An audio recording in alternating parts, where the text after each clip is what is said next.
Hello, and welcome to Introducing Me. I'm your host, Sarah. I started this podcast to get to know other people and lifestyles while discovering more about myself. Each episode, I will give a new guest a chance to discuss their background, culture, interests, or whatever they want to talk about to help increase all of our own worldviews. Today, I would like to introduce you to Marsha McCurdy Adell. She is the Deputy Fire Marshal of West Hartford, and she was the first Black woman to graduate from the Connecticut Fire Academy. So she's kind of got a lot going for her, even beyond all of that. So I'm excited to hear from her today. So thank you so much, Marsha. Why don't you go ahead and tell us a little bit about yourself? Sure. Thank you for having me on. This is so exciting. And thank you for the introduction. I am the Deputy Fire Marshal for a municipality. It is a town that's about 22 square miles. We've got it's 22 square miles. It's just outside the city of Hartford, which is the capital of Connecticut. So what's great is that we've got a lot going on here with different kinds of structures, a huge highway going through. And I started off as a firefighter. Like, I'm the deputy fire marshal now, but I started off as a firefighter, and I did that for 20 years and loved it. It's so exciting. Being the deputy fire marshal isn't nearly, I liken it to going from lingerie to burlap. It's just not all as sexy as being a firefighter. Our gear is different. Our flashlights are different. It's like all this technical stuff. But honestly, I went from fighting fires to preventing them, and that was a really exciting pivot for me. I went from the excitement of flames or a car wreck or someone having a heart attack to trying to strategize with people on how to make sure that they're compliant so that their exits are working properly and that there's enough room for their patrons to pass in the aisles in a restaurant. And it sounds kind of boring when I say it all out loud, but again, it's the strategy, right? It's being able to take all this information from codes and standards and then being able to say, and this is how we implement it. So I went from a little bit more brawn to a little bit more brain, and I love it. I still love it. So did you always know when you were younger that you wanted to be a firefighter or you wanted to be a fire marshal? No, not by any stretch of the imagination. It was the furthest thing away from, like, I actually had originally gone to school for sports medicine and exercise physiology, and I had gotten this great job with a gym, and the gym happened to be located right next door to fire headquarters. And we had landed this awesome contract to train cops and firefighters during the recruitment period. So these recruits would come in and I'd get them leaner, meaner, bigger, better, faster, stronger. And working with the cops was fun, but working with the firefighters, it was just always such a great time. And someone saw something in me that I didn't see in myself. And it was really wonderful for somebody to point that out. And I, I fell in love with the job, not knowing really what it was, but the enthusiasm and the excitement that the guys had for their job, and the motivation, like the encouragement that I'd gotten from other firefighters to pursue it. I'd say it was a no-brainer, but I was a little hesitant. But like I said, I fell in love with it along the way, like along the application process. And I think that was my leap of faith. That was like my first major leap of faith in my life, and was totally worth it. Absolutely, like totally worth it. But it's not anything that I would have dreamt up myself, for sure. Right. So what was that application process like? So this was a long time ago. Like, I was one of the guys came in and he says, fill this application out and make sure you bring it to town hall. And that was back in the day where you had a paper application and you had to type it out on a typewriter, and it was in triplicate form. So you didn't want to make a mistake because you can correct it on a typewriter on the first page with some whiteout. Like, these are all the things that, like, the complications of filling out an application back then. So I filled out the application and I took it to town hall and they sent me a letter. They're like, "We are in receipt of your application and we want you to come in and take a written exam." Like, really? Like, don't you weed us out first? Like, I didn't, so I didn't get disqualified on filling out my application, which is good. I showed up to the written exam and I thought there is no way I'm getting this job. It was actually at my old high school and it's a parking lot full of pickup trucks. And these pickup trucks, they've got antennas and bumper stickers and they just looked loud, you know? And here I am in my little sedan and I'm driving up and I'm like, oh boy. Like, I didn't know if I doubt, I'm really surprised I found my car afterwards because it was like wedged between these two monster trucks. Um, and then I walk in and it's about 500 people. And I am the only dot on the page. I am the only Black person that I could see, like the whole room. And I think I was also the only woman. So I'm like, oh, clearly something I'm missing here. So I probably don't qualify.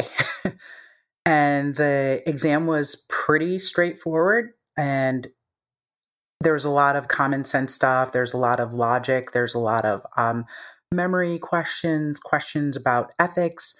And I got a letter saying I passed and I did really well. And I was like, ah. But by then I'd moved to Florida because I figured I wasn't going to get the job.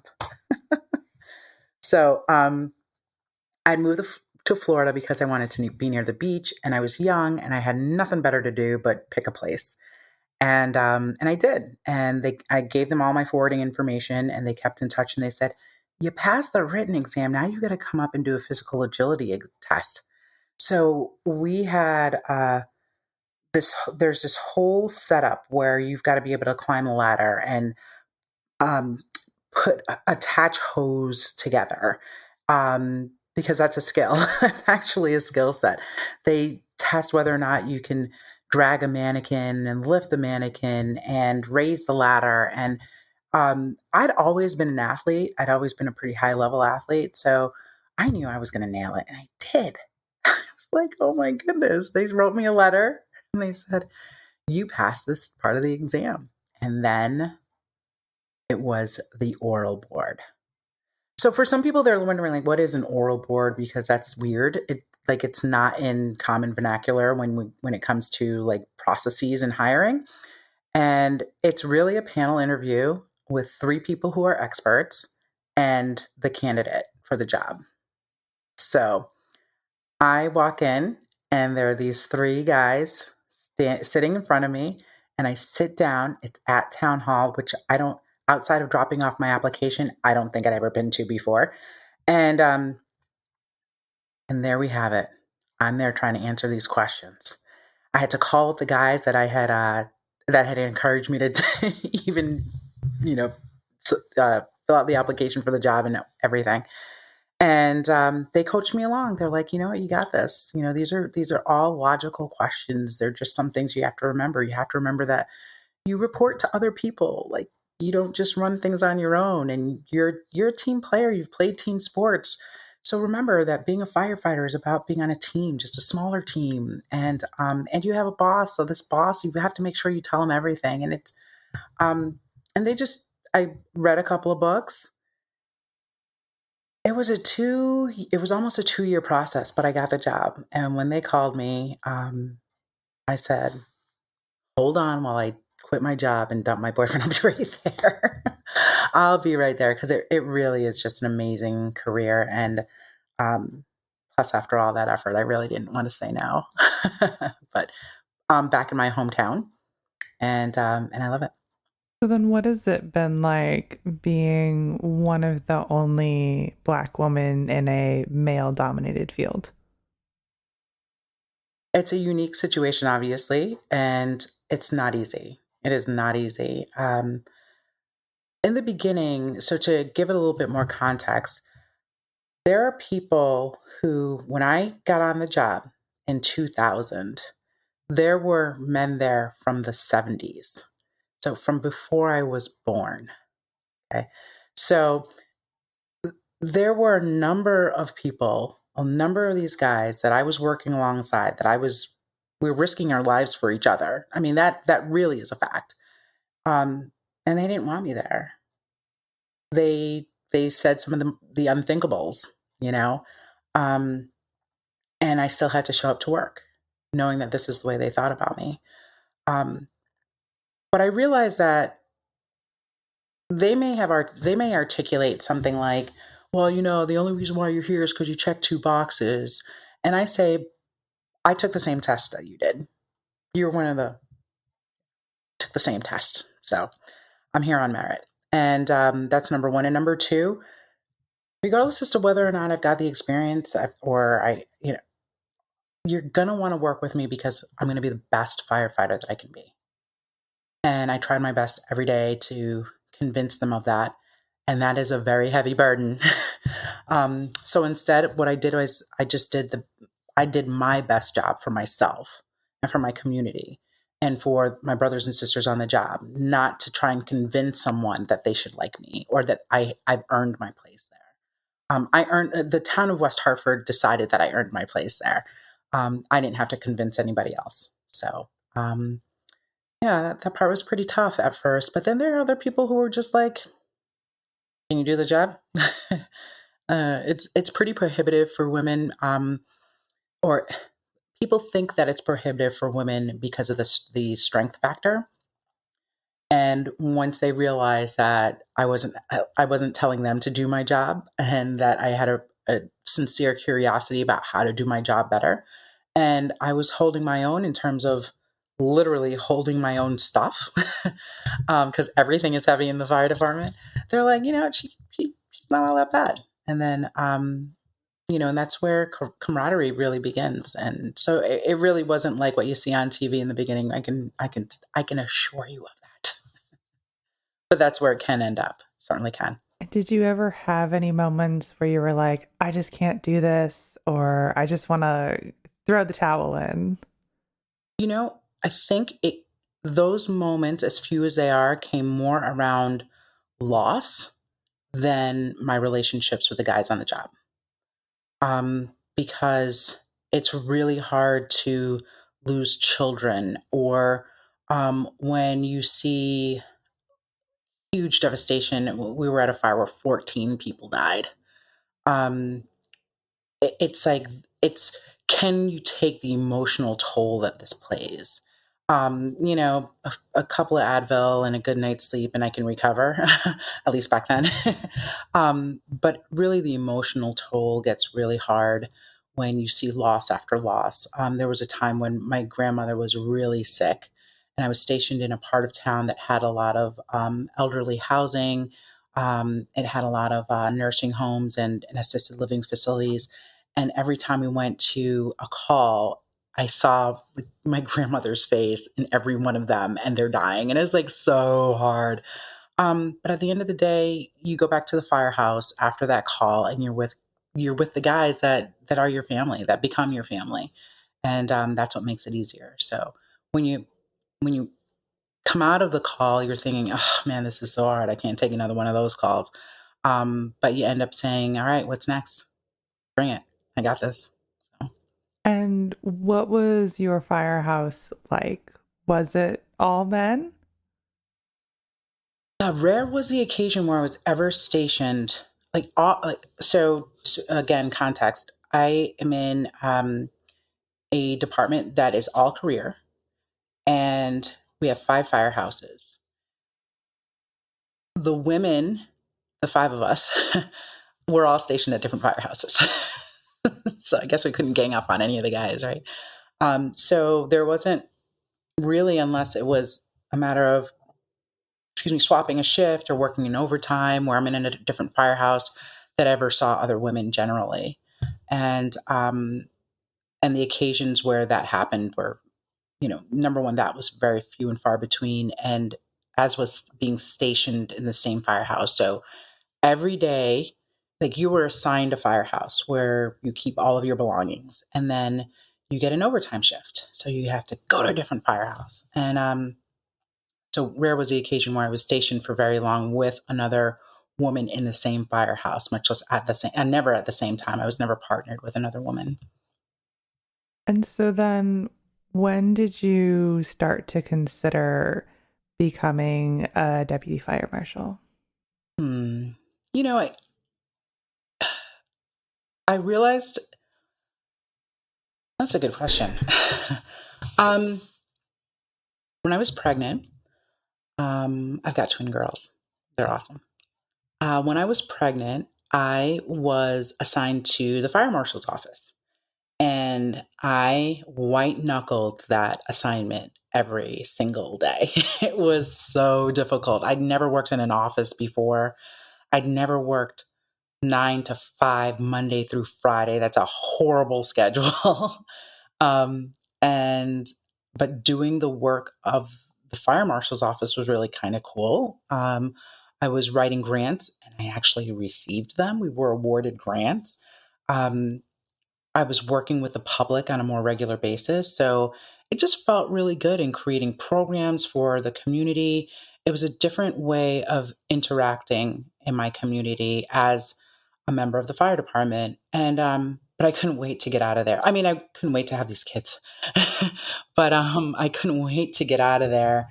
Um, because I missed the culture that was so familiar to me and so comfortable for me, where we have long shifts, but we have tons of time off, and we all cook together, and we eat together, and you know, it's like a campy kind of culture, where you got uh, bad jokes all the time. Everybody's, it can be a riot sometimes.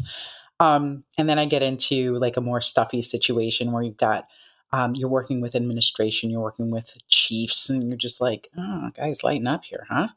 Um, you don't do what we do. You need to lighten up.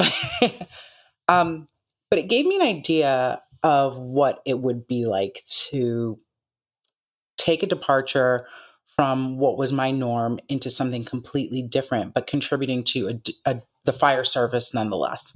It's a whole other set of skill set. It's a whole other educational experience. So that was somewhere in the back of my head. But when I seriously considered it was when I realized there was actually an opportunity for it to happen. You know, I wasn't pining over, oh, can't wait to get back there.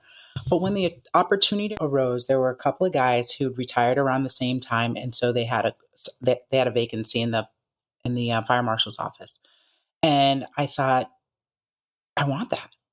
Like, I want that next phase of my career. Like, I've already got 20 years on the line as a firefighter. Like, I love that. But I can say goodbye to that knowing having a little bit of a taste of what it would be like. I was completely wrong. Um,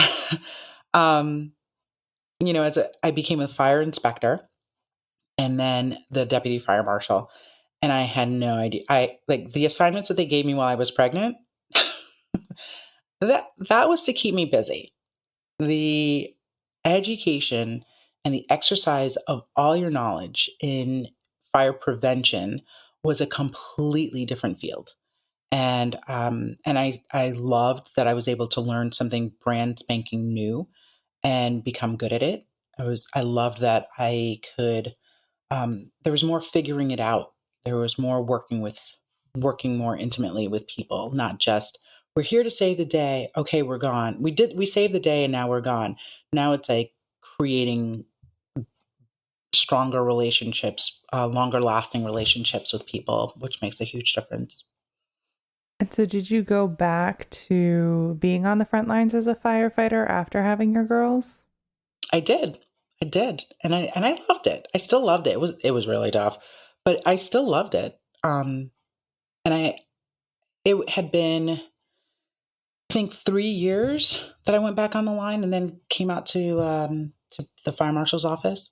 And during that time, like it's not like I was pining to get out of there. I just realized when the opportunity arose in the fire marshal's office, like, I should do that. That was actually pretty good. And it lengthens my whole career, right? Because you don't do this firefighting thing when you're old. Whereas I feel like because it's a lot more, it's easier on your body altogether. It's still very taxing, but it's not as much heavy lifting. So yeah, I was like, I want to do this because I still want to stay in the fire department. I'm in a career department which allows me to retire after 20 years. So at 20 years, I was looking at, okay, well, I've got plenty of options after this, but really the option I'd like to exercise is still being in the fire service. So. And so what is it like now being the deputy fire marshal? I consider it to be a huge responsibility, a good one, and like in a really good way.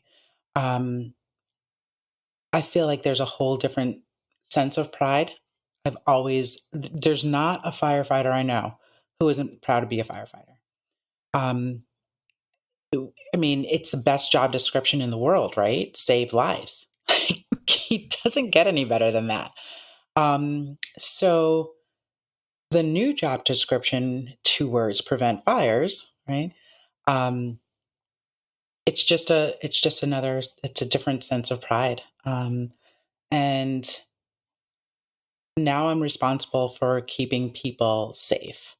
I am responsible for making sure that people can exit properly in case of an emergency. So that means the exit lights have to be illuminated and the emergency lights have to be functional and the doors have to work when you push them open and the aisle has to be clear. Like the way for you to get out of the building has to be clear so that if something happens, you can get out. It's the simple things like that that people really do take for granted. Like, oh, look how wide this is. This is really comfortable. The next time you go into a space and you feel like you're a little crowded in there because the aisles are too close, ask your local fire marshal. so, so yeah, I really do love it. But I do know that it comes with a huge sense of responsibility. Right. Now, do you kind of bring that same mindset of, safety, needing to be able to exit clearly into your own home? Yes, I do. But I also have a lot of tools, right? So even though I love to cook and we've got sous vide, and after you sous vide something, you have to create this char. And so I got a torch, and like I'm torching this big fat, roast, and the smoke alarm will go off. But then I've got like a burst of air thing that'll clear it. But my kids sleep with their doors closed. The girls have practiced opening up I live in 100-year-old house, so with an original door. So they have to practice opening the door to get out in case the other door doesn't work. So we actually we practice what we preach here in this house. We walk the walk. As would be expected, what sort of advice would you give the general public for fire prevention? Oh, where do we begin? Candles. Don't leave your candles unattended. That's so crazy. Yankee Candle single-handedly, I think, really gave municipalities lots and lots of evidence that we need more firefighters. And I would say that make sure you have smoke alarms. Check to make sure that they're working. And what's cool is that, remember how we used to do this thing? You might remember it. It's every time you change the clocks, you change the batteries. Don't do that. Go out, go get yourself a 10-year internal battery for, it's a 10-year, sorry, it's a smoke alarm that has a 10-year battery in it. It's sealed. It's set it and forget it, right? It's super easy. Put it up there. It'll let you know when it's going to die. You get another one. Hopefully that'll be in 10 years. People forget, people let their smoke alarms get old. There are people who move in and out of, like, they've had the house for 30 years. They sold the house. The original smoke alarms are in the house and the new people haven't. Just make sure those are some simple things. And I'll tell you why smoke alarms are really important. Early, early detection. So if I am alerted early that there is smoke where it shouldn't be, then I can tend to where that smoke is coming from before it gets into a fire status. So just do that. It's so much easier in terms of loss. Um, During the pandemic, any landscaper will tell you that the biggest thing, can you guess? You want to guess? You don't have to guess. Uh, Fire pits. okay, that makes sense. Fire pit. Everybody wanted a fire pit because then they can have friends over. They can have friends over. Everybody gathers by the fire pit. But people forget that embers fly. People forget that sometimes fires get out of control. People forget that, no, you aren't supposed to use lighter fluid and burn things that are not supposed to be burned.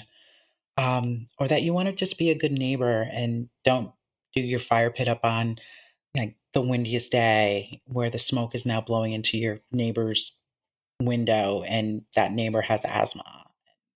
you know so I would say be courteous with your fire pit, and be smart about it. Make sure that you've got some water nearby. It could be a hose, it could be a bucket of water. Just make sure you've got some water nearby. So I think those are, off the top of my head. I'm always concerned about smoke alarms and just generally how many fire pits have popped up. I think people need to be fire pit safe. Right. And how old are your girls? 7. No, yeah, yeah. They just turned 7. Sorry. They just had a birthday last month. So, So are you like the cool mom then? that's debatable. I think everybody else thinks I'm the cool mom. I go in and I read to the kids and in their classrooms, and because I've gotten a little bit of press around this, their friends have their friends' parents have sent along like a clipping, like a news clip or something like that from the paper. And believe it or not, I actually filmed with my kids our safety videos for the school. So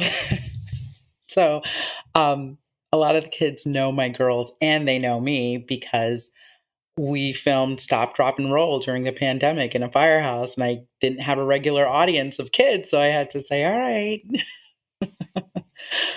what's the number you dial in case of an emergency?" And I'd have to tell them, "Say it really loud." So I hope I will be a cool mom. That's my aspirations. Of course. And so what has it been like then having some press around your new title? Um, I hope that I'm an inspiration. I hope that people realize that you can just follow what you really want to do, pursue it, and don't let other people's stereotypes get in the way of whether or not you should pursue it. Like, just do it. It's an old Nike slogan, but um, I tell people, well, do you know who the first Black woman firefighter I ever met was? It was me. It was me. Um, and I didn't think, I knew that there were people who didn't want me to be there, but you know what? I wanted to be there and I earned a spot there and I did my job and am doing my job really well. So I'm hoping that people see that, hey, it's okay if you're the first or the only. You can still have a great career. You can have a successful career.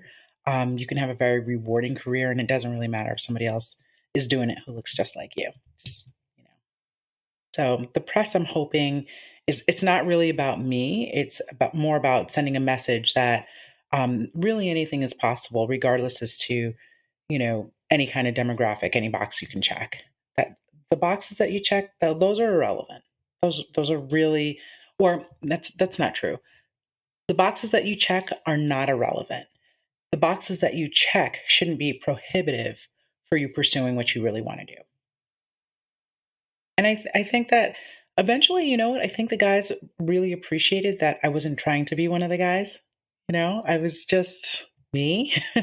um, and so, as our relationships developed, I was the one that they would come to. Well, what do you think I should do? Like, what's a good restaurant to take my wife out to for our anniversary? And we would swap stories, about like relationships and like personal stuff. And I was just the girl in the room that got to see a lot behind the curtain, the guy curtain. But yeah, so those things they do matter, and me being a Black woman, I think, was a very different experience for all of them. But it wasn't so much of a different experience for me to be around these guys. So the press, I hope, really pushes the idea of the pursuit of happiness. Like, go out there regardless. And have you since met another Black female firefighter? Yes, I belong to a sisterhood. um, Number one, there's an organization called the International Association of Black Professional Firefighters, and they have been very instrumental in offering tons of support. Sometimes it's just that extra camaraderie. And it's also education, and then because I'm in the suburbs, but I'm right next to the big city.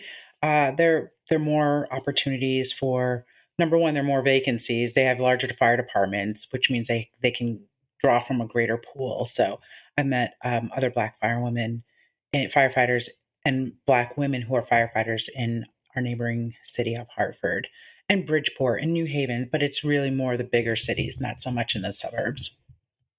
Right. So going back, all the way back to the Fire Academy, what was that experience like in the beginning? It was scary. It was like full transparency. I had no idea what I was doing. The guys would do, the guys who I was working with previously who introduced me to the fire service. I would say, I don't know anything about what I'm doing. Like, I would know nothing about fighting fires. And they're like, that's perfect. They're going to teach you at the Fire Academy. So I went in, growing up in the suburbs, Black woman, sedan, Gap, J. Crew, and going into the Fire Academy. And yeah, I had no clue. I had no idea what I was getting into. I had never started a tool before, like a power tool before. So I had to come up with, okay, stop, down, or stop, and like I had to come up with these stories that I would have to tell myself so that I knew the order in which to start a power tool. Um, and I'm absolutely certain that people looked at me with the hairiest eyeball. But I stayed up all night reading every book, and it was before like YouTube and all that. So it's not like you can just go to YouTube. How do you start this? It was really going to the library. It was, and getting books and asking people, how do I do this? Going to the firehouse and saying, how do I do this? Show me. I know it's my off day, but I need you to show me. And not wanting to look crazy, and really wanting to do well. And what I had in my favor was that I was an athlete, so I could hang with them in the gym. And like when it came to doing stairs in this 5-story tower, cake. But then when it came down to the technical stuff, I really had to fake it till I make it. and and it was tough. And you know, yeah, there were times where it was really there. It would have been easy to throw in the towel, but I really wanted it more than not. So there was an instructor that one day asked me, how are you doing? And I said, sir, I'm fine, sir. And he said, can you just chill out a little bit? I'm just doing a little welfare check here. Are you doing okay? And, there are stories I will never tell. and that's okay. But at the end of the day, the story to be told is that I've got a great career 20 something years later to speak on. So I would say that the good part is that I don't think that anyone was particularly malicious. I just think that I was low hanging fruit as a target. So, um, but I learned a lot from that, and I think it toughened me up for me to get to the fire department where I am and have been. So it was, it was, there were a lot of times where I would have rather sat by myself than in front of these guys. um, but again, I don't think any of them were particularly malicious. They were just bored. Well, and then obviously you figured out the tools, you figured out the procedures to then have been actively as a firefighter for 20 years. Yeah. Um, but it doesn't happen all at once. And so that learning process meant that I was asking more of other people, and not for them to do it for me, but so that I can learn it. So the older guys who'd been there a long time, they're like, we got to train again because she doesn't know. No, we have to train because that actually in the says here book indicates we should be training every day. And believe me, I wasn't excited about it either because, it's great when there's some downtime around the firehouse, right? But I did have some people who really did look out for me. They're like, no, no, no, no, no. You're not doing it that way. You're doing it this way, and they were like, nope, come over here. You need to figure this out. You're not done. And I had a captain tell me, I mean, just some of the firehouse stuff. Like it's a house, so it has to be kept clean. And the day came where we had to clean out the basement. And the captain says, go on down there and sweep out the basement. So I swept it out. He came down there to check on a basement swept. And he says, why does it look like you swept with a rake? I had never been more insulted. It's like I just spent all this time. So it's little things like that, but you do figure it out, and then you know what? When the bell hits, the guys that you're working with depend on you. They depended on me, and I can say that everyone has accidents, or you should have gone left when you should have gone right. You went left when you should have gone right. But at the end of the day, like, we all work together and nobody really wants anyone else to fail, because if one person fails, we all fail. Whereas the opposite is true as well. If one succeeds, we all do. When we have that save, when we put that fire out, no one person is doing it. We're all contributing. So there came a shift in the staffing personnel, the firefighters, where the old guys were retiring and new guys were coming in, and you realize that the temperature in the room changes a little bit, and kind of put your shoulders back a little bit and get a little bit more excited about feeling more welcomed, because as much as I've got all this intestinal fortitude, um, it's just nice when it's just more comfortable. When you look around and people are like, "Oh yeah, she does know how to do her job." Like, "Oh yeah, she does know how to cut a hole in a roof, or cut a cart in half, or you know, break down the door, or whatever it is. Pump on somebody's chest and save a life." Like, yeah, I've done that. I've done that. So. Then you had all this retraining and relearning to take the new position with all the codes. Is this, Yes. would this be like the final step in your career in the fire department, or is there even more yet to come? Oh, I think the trajectory is looking pretty good. I love my job where I am now, and I think I've got a good amount of experiences yet to be had in this position. So I'm really excited about what the future brings. Um, but I still have I got some more years in me still. So, I'm at a deputy fire marshal position right now, perhaps a fire marshal's position. Um, you know, might have my name on it somewhere down the line.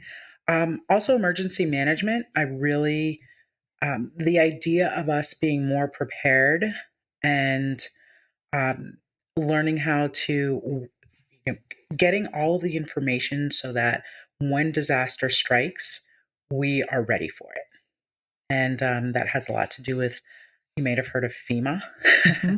So maybe working with FEMA, working with colleges and universities, local our municipalities. We do have an emergency management division, much like there are firefighters. There's that division, which is called suppression or operations. And then there's the division of the fire marshal.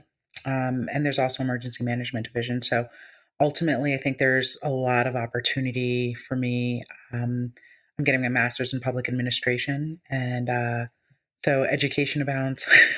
It doesn't stop. It doesn't stop. But neither do the opportunities. So, Of course not.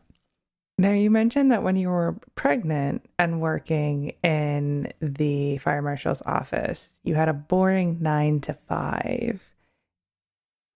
Are you back into the 9 to 5 grind, or like what has the scheduling been like? So good question. So yeah, I work Monday through Friday, and it's a part of my job that I hope my union negotiates because I don't want to work Monday through Friday.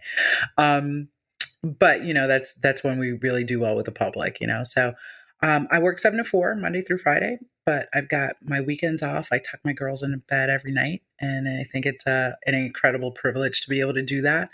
And I am also on call. So there are, assigned weeks, days, times where I'm on call. And if there's a fire in the middle of the night and needs to be investigated, guess who shows up? Yours truly. So it's really, yeah, like that whole Monday through Friday thing. I don't know I remember being in the office when I was pregnant, wondering, when do you go to the grocery store? Like when everybody else does? That's crazy. Because, I could go to the grocery store at 7 o'clock in the morning. So, yeah, or 2 o'clock in the afternoon. Nobody's there. It's great. I hope that I get a better schedule one day. And is there a shortage in firefighters or people working in the fire department? Yeah. So the fire department is really evolving. It's growing from being firefighters to firefighter paramedics. So if there's an opportunity for anyone who has an interest to be in the fire service to get their paramedics license or even an EMT license, then that opens up a lot more doors. But because there's an extra component in there, that eliminates a number of people who just have an interest in fighting fires. And it's a matter of job security. We're not that there are less fires. It's just that we are so efficient in fighting them, that we've got to, like, what else can you do? You guys weren't gone for that long. You guys aren't really busy, are you? Well, you know what? We're busy. It's just that we're efficient in how we do our work. So, taking on, and we are everywhere, right? So you take a look around and you might see one ambulance, but you'll see 5 fire trucks. Mm-hmm. You might see 2 cop cars, but you'll see 5 fire trucks. And it's because we have the ability to really make it to anywhere pretty darn quick because of how we're located throughout most jurisdictions. So, so getting your paramedics license, your paramedic license is certainly would help in terms of filling some of the gaps that the fire service has with vacancies. So, there are fire departments hiring like all over the place. So if you really want to do it, you can. So just be prepared for what they're looking for. That's it. Right. Now, before I start to wrap things up, is there anything else that you would like to share with the listeners? I have a number of people I'd like to thank, but really I'll focus on 2 outside of my parents and my kids. And that's Steve Harris. Steve Harris is this retired captain of the Hartford Fire Department. He used to come to the gym at 5:30, even though it opened at 5:45. He's that guy. But he's the one that really looked me in the face and said, Marsh, you need to be a firefighter, Marsh. And I was like, what? He's like, you need to be a role model, Marsh. And he's an old Vietnam vet. And, you know, you just took what he said really seriously. Like, you really had to think about like everything he said, because it's so like you hung on every word. So I'd like to thank him, because he's the one that first planted that seed. And I think he talked to every other firefighter to tell them to talk to me about it. And it paid off. It really, really did. So I'd like to thank Steve Harris. And then I'd also like to thank retired Chief Mike Sensigali. He's the one who, when I was in the fire marshal's office, he's the one who says, hey, kid, you got a real knack for this. and really built my confidence around being able to explore a new part of the fire department, a new part of the fire service. It was new for me anyway. And he's the one who really encouraged me to pursue the promotional opportunities that lied ahead. So I'd have to say, and then on top of it, he didn't even just tell me, hey, you should try this out. He also says, you can do it. You're going to do really well at it. And these are ways that I can help you. So, nobody in this world can do anything successfully on their own. And that would be me too. Those are the two I'd like to thank. Right. I really appreciate that. Now, at the end of every episode with all of my guests, I do ask a random question, not to do with anything we've talked about. Okay.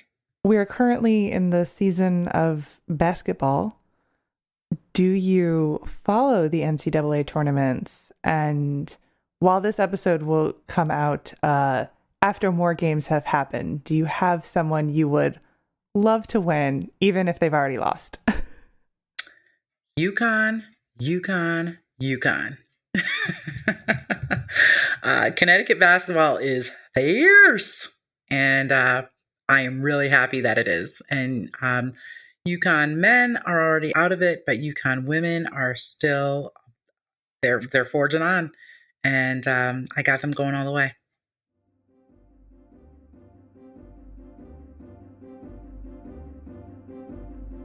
All right, that brings this episode to a close. I'll be leaving a link to the association that Marsha mentioned, so the International Association of Black Professional Firefighters. That link will be in the description if you would like to check that out. And of course, if you would like to connect with the podcast, our website is in the description as well. That brings you to all of our social media, Facebook, Instagram, and LinkedIn. And my email address is in the description as well. If you would like to connect with me or be a guest on the podcast, feel free to send me an email. And there is also a link if you would like to support the podcast monetarily. So thank you so much, Marsha, for spending time with me today, and to my listeners for taking the time out of your day to hear a new story. Until next time, bye. Be safe, everyone. Be safe.